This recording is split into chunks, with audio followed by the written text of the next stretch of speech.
The bobtail that I mainly work with is an adult bobtail, and I had the pleasure of naming her, and I named her Rhaenyra. What I can say about Rhaenyra is that she is super feisty.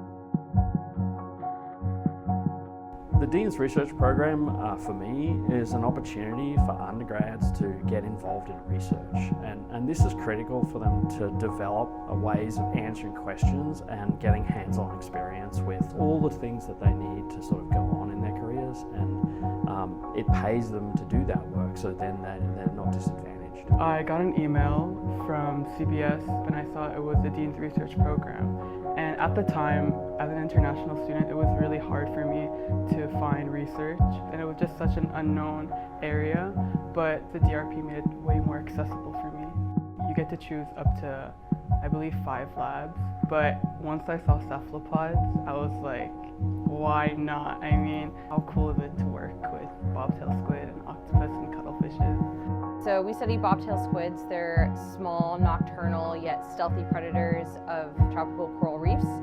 They have a symbiotic relationship with bioluminescent bacteria.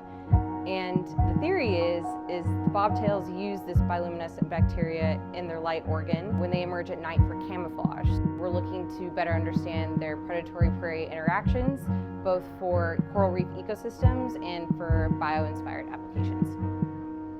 I think the best thing about having undergrads in the lab is that they bring their enthusiasm and they bring their interest. Students that come into the lab come in without any sort of thought out biases about the type of research we're doing, so they often ask really good investigative questions about what's going on. And that means that they're bringing their own perspectives and potentially giving ideas that we don't have. You know, we may have been doing it for 20 years and still they'll come up with great ideas.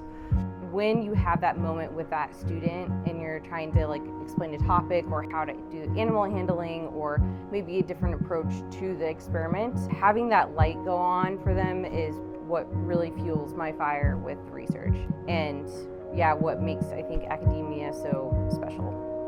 I think the skills that I've gained in this research really are going to stay with me for life. I mean, the way that I can fully set up an experiment from scratch and know what type of parameters I need, and the husbandry care experience that I have is just something that I can take with me.